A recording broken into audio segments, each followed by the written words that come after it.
सोचो, एक ऐसा रॉबिन हुड जिसे तुमने कभी पर्दे पर नहीं देखा। कोई हरे कपड़ों वाला हीरो नहीं, कोई गरीबों का मसीहा नहीं, बल्कि एक बूढ़ा, थका हुआ, खून से सना हुआ कातिल जिसकी अपनी ही कहानियां अब उसे ही डराती हैं। और सबसे चौंकाने वाली बात यह है कि इस फिल्म का पहला ही सीन तुम्हें बता देता है कि जिस आदमी को तुम हीरो समझते आए हो, असल में वही सबसे बड़ा खलनायक हो सकता है।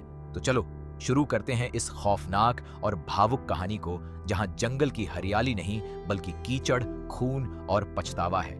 कहानी शुरू होती है एक बुढ़ापे में पहुंचे रॉबिन हुड से, जो कभी शेरवुड के जंगलों में अमीरों को लूटकर गरीबों में बांटने वाला नायक कहलाता था।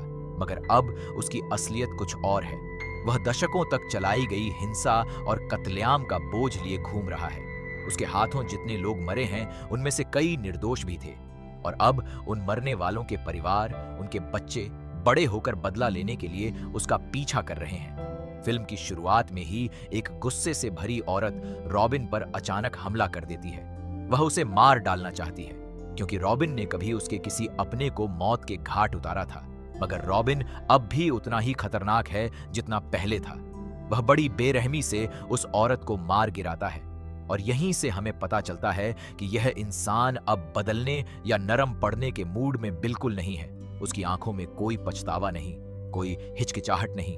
सालों की हत्याओं ने उसे भीतर से पूरी तरह सुन्न कर दिया है। वह अब इंसान कम और एक खूनी मशीन ज्यादा लगता है। उसका पुराना साथी लिटिल जॉन भी उसके साथ है, जिसकी अपनी एक पत्नी और एक बेटी है। और दिलचस्प बात यह है कि दोनों का नाम मार्गरेट है, माँ मार्गरेट और बेटी मार्गरेट, जिससे कहानी में कई बार उलझन भी पैदा होती है। मगर यही उलझन कहानी को एक भावनात्मक गहराई भी देती है। लिटिल जॉन चाहता है कि उसका परिवार शांति से रह सके। उसके पास एक छोटी सी जमीन है, एक खेत है, जहां वह अपनी बेटी को एक सामान्य जिंदगी देना चाहता है, दूर उन पुराने दिनों की खूनी लड़ाइयों से। मगर पुराना अतीत उसका पीछा छोड़ने को तैयार नहीं। एक ताकतवर और क्रूर परिवार उसकी जमीन और उसके परिवार को खत्म करने की धमकी देता है। वे कहते हैं कि जितना दर्द रॉबिन और लिटिल जॉन ने उनके परिवार को दिया है, उसका बदला वे लिटिल जॉन की जान और उसकी मासूम बेटी की जान लेकर चुकाएंगे। यह सुनकर रॉबिन को एहसास होता है कि उसकी वजह से उसके सबसे करीबी दोस्त का परिवार खतरे में पड़ गया है। और चाहे वह कितना भी थका हुआ हो, कितना भी बूढ़ा हो चुका हो, वह एक आखिरी बार तीर कमान उठाने का फैसला करता है, ताकि अपने दोस्त की जमीन और उसके परिवार को बचा सके। यही होती है उसकी आखिरी लड़ाई, वह लड़ाई जो उसे बदल कर रख देगी। इस लड़ाई में रॉबिन बुरी तरह घायल हो जाता है। उसका शरीर लहूलुहान हो जाता है, वह मरने के कगार पर पहुंच जाता है। और यही कहानी एक नया मोड़ लेती है। लिटिल जॉन उसे एक दूर दराज इलाके में बने एक कॉन्वेंट यानी एक धार्मिक आश्रम में ले जाता है, जहां एक रहस्यमयी औरत रहती है जिसका नाम है सिस्टर ब्रिजिड। यह औरत उस आश्रम की मुखिया है और कहा जाता है कि जो भी घायल होकर उसके पास आता है, वह उसका इलाज करती है, चाहे वह कोई भी हो, चाहे उसने कितने भी पाप किए हों।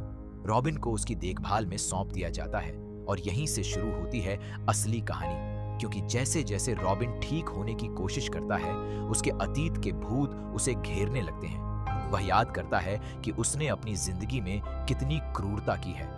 हमें फ्लैशबैक के जरिए दिखाया जाता है कि कैसे एक बार रॉबिन ने एक खेत पर हमला करते वक्त एक छोटे लड़के को भागते हुए देखा था। वह लड़का घर जाकर अपने परिवार को हमले की खबर देने वाला था, इसीलिए रॉबिन ने बिना एक पल सोचे उस पर तीर चला दिया। तीर उस मासूम लड़के के सिर के पिछले हिस्से से होते हुए उसकी आंख से बाहर निकल गया। यह देखकर भी रॉबिन को कोई फर्क नहीं पड़ा। वह आगे बढ़ गया जैसे कुछ हुआ ही ना हो। मगर हैरानी की बात यह है कि वह लड़का उसी हालत में लड़खड़ाते हुए अपने घर तक पहुंच गया और मरने से पहले उसने अपने बड़े भाई को सब कुछ बता दिया कि किसने उनके परिवार पर हमला किया और कौन जिम्मेदार था। वह लड़का वहीं दम तोड़ देता है, मगर उसका बड़ा भाई अपने दिल में एक ही बात लेकर बड़ा होता है, बदला। वह अपने भाई की मौत का बदला लेने की कसम खा लेता है और सालों बाद वही लड़का अब एक जवान आदमी बनकर अपनी असली पहचान छुपाकर एक साधारण किसान लड़के के रूप में उसी आश्रम में पहुंच जाता है। वह खुद को आर्थर नाम से बताता है। वह दिखावा करता है कि वह घायल है और उसे मदद चाहिए, दरअसल उसकी अपनी आंख भी बुरी तरह जख्मी दिखाई जाती है। यह मुमकिन है कि उसके अपने परिवार वालों ने ही जानबूझकर उसे इस हाल में इस आश्रम तक भेजा ताकि वह किसी तरह अंदर घुसकर रॉबिन तक पहुंच सके, बिना यह जताए कि वह असल में कौन है। कोई नहीं जानता कि उसे यह पता कैसे चला कि रॉबिन इसी आश्रम में छुपा है। शायद उसने लिटिल जॉन की बेटी मार्गरेट को वहां आते जाते देख लिया हो, या फिर वह सिर्फ अपने दुश्मनों की तलाश में भटकते हुए यहां तक आ पहुंचा हो। जो भी हो, अब वह इंतजार कर रहा है सही मौके का, ताकि वह अपने भाई की मौत का हिसाब बराबर कर सके। इस बीच आश्रम के भीतर एक अलग ही कहानी चल रही है। सिस्टर ब्रिजिड, जो शुरू में रॉबिन के प्रति सख्त और ठंडी नजर आती है, धीरे धीरे उसके भीतर के दर्द और अकेलेपन को महसूस करने लगती है। हमें पता चलता है कि ब्रिजिड की भी अपनी एक दर्दनाक कहानी है। उसका भी रॉबिन से कोई पुराना नाता जुड़ा हुआ है, और जैसे जैसे कहानी आगे बढ़ती है हमें एहसास होता है कि ब्रिजिड के मन में रॉबिन के लिए सिर्फ करुणा नहीं बल्कि गुस्सा और बदले की भावना भी छुपी हुई है। वह भी किसी न किसी तरह रॉबिन की हिंसा से पीड़ित रह चुकी है। कुछ समय के लिए ऐसा लगता है कि शायद वह उसे बचाने की बजाय उसे मरने देना चाहती है, या शायद खुद अपने हाथों से उसका अंत करना चाहती है। मगर जैसे जैसे वह रॉबिन के करीब आती है, उसकी कमजोरी देखती है, उसकी आंखों में छुपा हुआ दर्द और थकान देखती है, उसका दिल पिघलने लगता है। वह समझ जाती है कि यह इंसान अब कोई ताकतवर योद्धा नहीं बल्कि सिर्फ एक टूटा हुआ बूढ़ा आदमी है जो अपने ही पापों के बोझ तले दबा जा रहा है। इस बीच रॉबिन की मुलाकात लिटिल जॉन की छोटी बेटी मार्गरेट से भी बार बार होती है। यह बच्ची अपने पिता के अतीत के बारे में कुछ नहीं जानती। वह सिर्फ यह जानती है कि उसका पिता एक अच्छा और बहादुर आदमी है। धीरे धीरे रॉबिन और इस बच्ची के बीच एक अनोखा रिश्ता बनने लगता है। रॉबिन, जो अपनी पूरी जिंदगी में कभी किसी से सच में नहीं जुड़ पाया, इस मासूम बच्ची से जुड़ने लगता है। वह उसे तीरंदाजी की छोटी छोटी बातें सिखाने की कोशिश करता है, हालांकि वह जानता है कि उसकी जिंदगी अब खत्म होने वाली है। यह रिश्ता कहानी को एक नई भावनात्मक दिशा देता है, क्योंकि यहीं पहली बार हम रॉबिन के भीतर कुछ इंसानियत झलकते हुए देखते हैं, कुछ ऐसा जो सालों की हिंसा और खून खराबे के नीचे दबा हुआ था। इसी बीच वह नकली किसान लड़का आर्थर, यानी असल में वही मरे हुए बच्चे का बड़ा भाई, आश्रम के भीतर घूमते हुए अपने बदले का मौका ढूंढता रहता है। तनाव लगातार बढ़ता रहता है। दर्शकों को पता है कि यह लड़का कौन है, मगर आश्रम के भीतर के लोग बेखबर हैं, और यही बात कहानी में एक अजीब सी बेचैनी और डर पैदा करती है कि कब यह राज खुलेगा, कब यह बदला अपना रंग दिखाएगा। इसी दौरान रॉबिन की तबीयत लगातार बिगड़ती जाती है। उसके घाव भरने का नाम नहीं लेते। हर दिन वह थोड़ा और कमजोर होता जाता है, और वह खुद भी जानता है कि उसका अंत नजदीक है। वह सिस्टर ब्रिजिड से खुलकर बातें करने लगता है, अपने पापों को कबूल करता है, अपनी क्रूरता को स्वीकार करता है। वह बताता है कि कैसे उसने न जाने कितने निर्दोष लोगों को मारा, कैसे एक बार उसने एक आदमी को उसके ही बच्चों के सामने जिंदा जला दिया था। यह सुनकर ब्रिजिड सन्न रह जाती है, मगर अजीब बात यह है कि वह उसे धिक्कारती नहीं, बल्कि उसकी बात सुनती है, क्योंकि वह जानती है कि यह कबूलनामा किसी माफी की उम्मीद में नहीं बल्कि सच्चे पछतावे से निकल रहा है। धीरे धीरे ब्रिजिड के मन का गुस्सा और बदले की भावना कम होने लगती है। वह रॉबिन को माफ करने के करीब पहुंचने लगती है, और यही वह पल है जब कहानी अपने सबसे भावुक मोड़ पर पहुंचती है। इसी बीच वह छुपा हुआ बदला लेने वाला लड़का आर्थर आखिरकार अपना असली चेहरा दिखाने वाला होता है। वह रॉबिन के करीब पहुंच जाता है। उसके पास मौका होता है कि वह अपने भाई की मौत का बदला ले सके, और यहां कहानी में जबरदस्त तनाव पैदा होता है। क्या वह लड़का रॉबिन को मार डालेगा? क्या रॉबिन इतना कमजोर हो चुका है कि खुद का बचाव भी नहीं कर पाएगा, या फिर कुछ और होने वाला है जिसकी किसी को उम्मीद नहीं? इस पूरे टकराव के बीच रॉबिन के भीतर एक अजीब सी शांति दिखाई देती है। वह मौत से डरता नहीं, बल्कि जैसे उसका इंतजार कर रहा हो। वह जानता है कि उसने जो जिंदगी जी है उसका अंत भी उतना ही खूनी और कड़वा होना तय है। आखिरकार जब यह टकराव खत्म होता है, तब कहानी हमें एक बहुत गहरा सच दिखाती है कि रॉबिन अब जीना नहीं चाहता। उसके भीतर इतना पछतावा भर चुका है कि वह खुद अपनी जिंदगी को खत्म करना चाहता है। वह सिस्टर ब्रिजिड से एक आखिरी विनती करता है। वह चाहता है कि वह उसे चैन से मरने में मदद करे, ताकि उसके पीछे आने वाले दुश्मन इस आश्रम को और यहाँ रहने वाले मासूम लोगों को नुकसान न पहुंचाए। वह जानता है कि जब तक वह जिंदा है, उसके पुराने दुश्मन उसका पीछा करते रहेंगे और इस पवित्र जगह को भी अपनी हिंसा की चपेट में ले लेंगे। इसीलिए वह चाहता है कि उसकी मौत शांति से हो, न कि किसी और खूनी लड़ाई में। यह सुनकर ब्रिजिड के मन में हलचल मच जाती है, क्योंकि एक तरफ वह उसे बचाना चाहती है, उसका इलाज करना चाहती है, मगर दूसरी तरफ वह समझती है कि रॉबिन क्या चाहता है और क्यों चाहता है। अंत में वह उसकी इच्छा का सम्मान करने का फैसला करती है। वह उसका खून धीरे धीरे बहने देती है।